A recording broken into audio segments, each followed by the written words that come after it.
રમણીક વામજાની કૃષિ પાકવાળી મોટી આગાહી ઉત્તરા નક્ષત્રના વરસાદથી પાકમાં ભારે નુકસાન સંભવતઃ થઈ શકે છે એટલે ઉત્તરા ફાલ્ગુન નક્ષત્રનો વરસાદ ઝેરી હોય છે। ધાન્ય પાકોમાં મોટા પાયે નુકસાનકારક બની શકે છે। ઘઉં બાજરી સહિતના પાકોમાં નુકસાન થઈ શકે છે। કપાસ મગફળીમાં પણ નુકસાન પહોંચી શકે છે। બાગાયતી પાકોમાં પણ નુકસાન થઈ શકે છે। ઉત્તરા ફાલ્ગુન નક્ષત્ર થવાથી પાછત્ર વરસાદ થવાથી પાક પાણીમાં ઘણા નુકસાન થાય।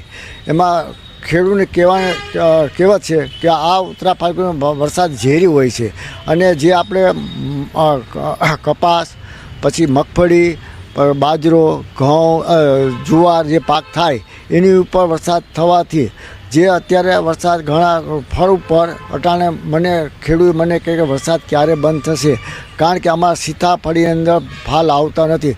ત્યારે મેં કીધું હજી પણ પાછતરા વરસાદ થશે। ચીકુના પાકમાં નુકસાની, કેળના પાકમાં નુકસાન થયેલું હોવાથી, કારણ કે આ આપણે 27 નક્ષત્રોમાંથી દરેક નક્ષત્ર બીજા પાયા પર નવરાત્રીમાં ગાજવીજ સાથે ધોધમાર વરસાદની વકી। નવરાત્રીમાં સમગ્ર ગુજરાતમાં વરસાદની આગાહી। કેટલાક વિસ્તારમાં 2 થી 4 ઇંચ જેટલો વરસાદ થઈ શકે છે તો રાજકોટ, ભાવનગર, અમરેલી સહિતમાં ભારે વરસાદની વકી। દશેરા બાદ પણ વરસાદ થઈ શકે છે। શિયાળુ પાક મબલખ થશે। ખેડૂતોએ કોઈ જ પ્રકારની ચિંતા કરવાની જરૂર નથી। 4 ઇંચ વરસાદ થાય। રાજકોટ, ભાવનગર, અમરેલી વિસ્તારમાં મંડાણ વરસાદ થાય અને જે હાથીઓ બેસે તારીખ 26/9 હાથીઓ બેસે છે અને હાથીઓ જે 7 તારીખ પૂરશે તે વરસાદ નોરતાની અંદર થશે। ગાજવીજ સાથે વરસાદ થશે, જે પણ વરસાદ થવાથી સમગ્ર સૌરાષ્ટ્ર અને ગુજરાતની અંદર વરસાદ થશે અને શિયાળુ પણ પાક મબલખ થશે તેવું મારું પણ અનુમાન છે। કોઈ પણ ખેડૂતની ચિંતા જેવું અત્યારે જે ચોમાસાનું પાક પાણી બગડશે અને ખેડૂત પાસે સાચવજો અને શિયાળુ પાક મબલખ થશે તેવું મારું પૂરું અનુમાન છે। મહત્વના સમાચાર સામે આવી રહ્યા છે। શેર બજારમાં જોરદાર ઉછાળો જોવા મળ્યો છે। સેન્સેક્સમાં 1470 પોઈન્ટનો ઉછાળો જોવા મળ્યો છે। નિફ્ટીમાં 400 થી વધુ પોઈન્ટનો ઉછાળો જોવા મળ્યો છે। શેર બજારમાં જોરદાર ઉછાળો જોવા મળ્યો છે। સેન્સેક્સમાં 1470 પોઈન્ટનો, જ્યારે કે નિફ્ટીમાં 400 થી વધુ પોઈન્ટનો ઉછાળો। સેન્સેક્સે 83,000ની સપાટી વટાવી છે।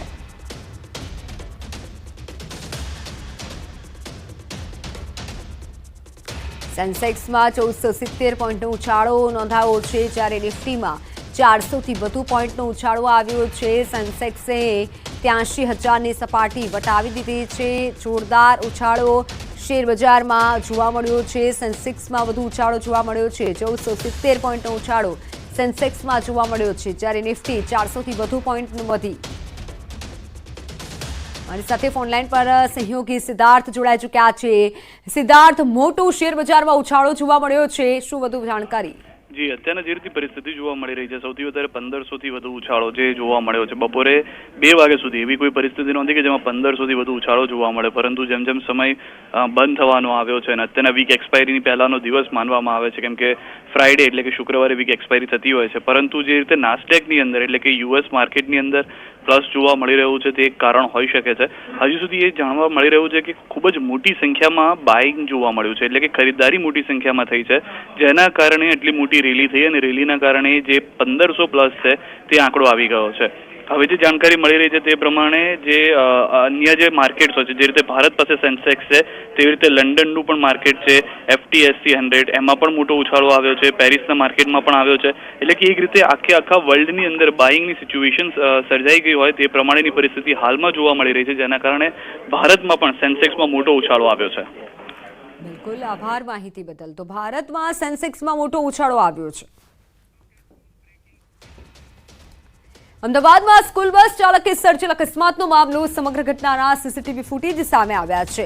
સ્કૂલ બસ ચાલકે એક્ટિવા ચાલક મહિલાને ટક્કર મારી હતી। હાથીજણ જશોદાનગર રોડ પરની આ ઘટના અકસ્માતમાં મહિલાનું મોત નીપજ્યું હતું। ટ્રાફિક પોલીસે સમગ્ર મામલે વધુ તપાસ હાથ ધરી છે। ફોનલાઈન પર સંવાદદાતા ઋત્વિજ જોડાઈ ચૂક્યા છે। ઋત્વિજ, ઘટના વિશે શું વધુ જાણકારી? જી મિત્રો, વાત કરું તો ગઈકાલે બપોરે લગભગ 1 વાગ્યાની આસપાસનો બનાવ હતો, જ્યારે આ જે મહિલા છે તે જશોદાનગર હાથીજણ રોડ છે ત્યાંથી પસાર થઈ રહી હતી। એક્ટિવા પર જ્યારે મહિલા પસાર થઈ હતી તે દરમિયાન પૂરપાટ ઝડપે પાછળથી આવી રહેલ જે સ્કૂલ બસ ચાલક છે તેને ટક્કર મારી હતી અને મહિલાને ગંભીર રીતે ઈજા પહોંચી હતી અને તેનું ઘટના સ્થળ પર જ મૃત્યુ નીપજ્યું હતું। જ્યારે સમગ્ર ઘટનાની જાણ ટ્રાફિક પોલીસને કરવામાં આવી હતી, ત્યારે જે ડિવિઝન ટ્રાફિક પોલીસ છે તે તાત્કાલિક ઘટના સ્થળ પર પહોંચ્યા હતા અને આ મામલે વધુ તપાસ શરૂ કરી હતી। જો કે જે ઘટના છે તે સીસીટીવી કેમેરામાં પણ કેદ થઈ હતી, જેમાં સ્પષ્ટપણે જોઈ શકાય છે કે જે પૂરપાટ ઝડપે આવી રહેલી સ્કૂલ બસ છે તેણે આ એક્ટિવા ચાલક મહિલાને ટક્કર મારી હતી। હાલમાં પોલીસ દ્વારા આ સમગ્ર મામલે સીસીટીવી ફૂટેજ કબજે કરીને વધુ તપાસ શરૂ કરવામાં આવી છે। બિલકુલ ઋત્વિજ, આભાર માહિતી બદલ। તો જૂનાગઢ મનપાની ઝોનલ કચેરીમાં કચરાની ડોલ લેવા અફરાતફરી મચી। સૂકા અને ભીના કચરા માટે આપવામાં આવતી ડોલ લેવા પડાપડી થઈ। શહેરની ટીંબાવાડી ઝોનલ ઓફિસ પર ડોલ લેવા લોકોએ ધક્કામુક્કી કરી હતી। વિતરણમાં અવ્યવસ્થા સર્જાતા મહિલાઓએ હોબાળો કર્યો। કર્મચારીઓની આચીચી છતાં લોકોએ કચરાની ડોલની લૂંટ ચલાવી। મનપાના કર્મચારીઓએ કમિશનર સહિતના અધિકારીઓને રજૂઆત કરી। શહેરમાં છેલ્લા 5 દિવસથી કચરાની ડોલનું વિતરણ કરવામાં આવી રહ્યું છે। ચાલુ વર્ષનો વેરો ભર્યો હોય તેને જ વિતરણ કરવામાં આવી રહ્યું છે ડોલનું। જો કે અવ્યવસ્થા સર્જાઈ હતી। કર્મચારીઓએ આજીજી પણ કરી હતી। કમિશનરને રજૂઆત આ મુદ્દે કરી છે। દ્રશ્યો આપણી સામે આવી રહ્યા છે। કચરાની ડોલ લેવા માટે મહિલાઓએ હોબાળો કર્યો હતો અને પડાપડી કરી હતી। મનપાની ઝોનલ કચેરીમાં ધક્કામુક્કી પણ થઈ હતી। વિતરણમાં વ્યવસ્થા સર્જાતા હોબાળો થયો હતો। જો કે વિતરણ દિવસથી વિતરણની કામગીરી ચાલુ છે, છતાં આજે મહિલાઓએ પડાપડી કરી હતી। ફોનલાઈન પર સંવાદદાતા અતુલ જોડાઈ ચૂક્યા છે। અતુલ, મહિલાઓએ પડાપડી કરી છે, હાલ ત્યાં કેવો માહોલ? જી મિત્તલ, આપને ચોક્કસ જણાવું કે જૂનાગઢ મનપા દ્વારા જે લોકો ચાલુ વર્ષની જે હાઉસ ટેક્સની પહોંચ રજૂ કરે તો તેને 2 ડોલ આપવાનો નિર્ણય કરવાનો હતો। નિઃશુલ્ક ડોલ આપવામાં આવી રહી હતી, બ્લુ અને ગ્રીન રંગની, જેમાં સૂકો અને ભીનો કચરો લોકો એકઠો કરી શકે। શહેરની તમામ ઝોનલ ઓફિસોમાં આ વિતરણ છે તે શરૂ કરવામાં આવી રહ્યું હતું। આ જે વિડીયો છે તે શહેરની જે ટીંબાવાડી વિસ્તાર છે ત્યાં ઝોનલ ઓફિસમાં છે, ત્યાં વિતરણ વ્યવસ્થામાં છે કંઈક ખોરંભાઈ હતી અથવા તો ડોલનો સ્ટોક ખૂટી પડ્યો હતો કે કોઈ પણ કારણોસર છે ત્યાં વિતરણ વ્યવસ્થા ખોરવાતા મહિલાઓ છે તે રણચંડી બની હતી અને પોતે જ ઝોનલ ઓફિસમાં જઈ અને જે ડોલો હતી તેને પોતાની રીતે લઈ જઈ અને ચાલતી પકડી હતી। આ જોઈને કર્મચારીઓએ છે તે તાત્કાલિક ડોલ વિતરણ વ્યવસ્થા બંધ કરી હતી અને કમિશનરને જાણ કરી હતી કે આ રીતે અહીંયા વ્યવસ્થા થઈ છે।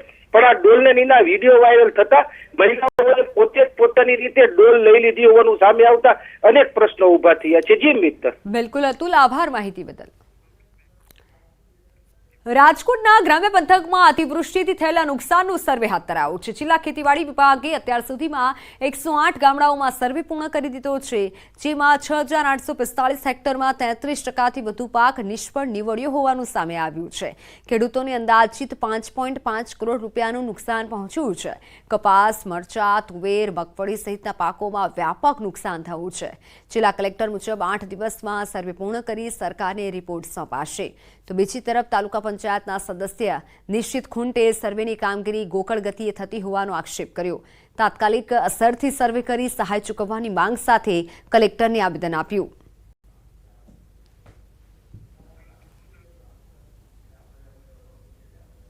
પણ જે સર્વે અત્યારે ખરેખર ચાલુ છે એ અત્યંત મંદ ગતિએ છે। આવો નવો સર્વે ચાલુ રહ્યો તો 6 મહિનામાં પણ સહાય ચૂકવાશે નહીં। તો અમારે આજની એવી રજૂઆત હતી કે જે આપની સર્વેની ટીમ છે એ વધારો અને 10 દિવસની અંદર આ સર્વે પૂર્ણ કરી અને સહાયનું પેકેજ જાહેર કરો, અન્યથા નહીતર અમે રાજકોટ તાલુકા અને જિલ્લા દ્વારા પ્રતિક ઉપવાસ આંદોલનની જાહેરાત કરશું। રાજકોટ જિલ્લામાં પાક નુકસાનીનું સર્વે છે એ 108 ગામોમાં પૂર્ણ થયું છે, જેમાં લગભગ 5.5 કરોડ રૂપિયા જેટલાનું નુકસાન પ્રથમ દૃષ્ટ્યા જણાઈ આવે છે। એમાં 57 ટીમો જે છે એ કામે લાગેલી છે અને અમને વિશ્વાસ છે કે આ કામ અમે અઠવાડિયામાં પૂરું કરી દેશું। કુલ 500 જેટલા ગામો અને અસરગ્રસ્ત ગામો આઈડેન્ટિફાય કરવામાં આવેલા છે અને આ સર્વે પૂર્ણ થયેથી રાજ્ય સરકારમાં આ બાબતની રિપોર્ટ કરવામાં આવશે। અમરેલીના સાવરકુંડલામાં સોસાયટીમાં ગટરના ગંદા પાણી ફરી વળતા સ્થાનિકોમાં રોષ જોવા મળ્યો છે। જેસર રોડ પર આવેલી મંગલમ સોસાયટી અને આસપાસની કોલોનીમાં રસ્તા પર ગટરના પાણી વહી રહ્યા છે, જેને લઈ સ્થાનિકોમાં રોષ જોવા મળી રહ્યો છે। સોસાયટીના લોકો ગટરના પાણી બોટલમાં ભરી પાલિકા ઓફિસ પહોંચ્યા અને વોર્ડના સદસ્ય અને ઉપપ્રમુખનો ઉધડો લીધો। ગટરના પાણી રસ્તા પર વહેતા હોવાથી લોકોને ભારે હાલાકી થઈ રહી છે. પાલિકા ઓફિસ પહોંચી સ્થાનિકોએ વિરોધ નોંધાવ્યો.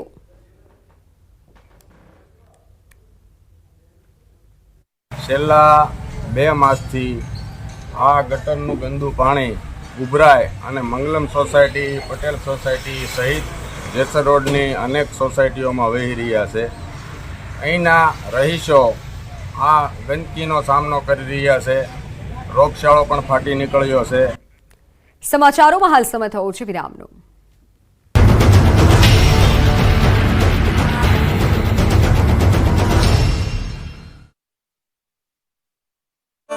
શૂટિંગ કરવામાં આવ્યું હતું.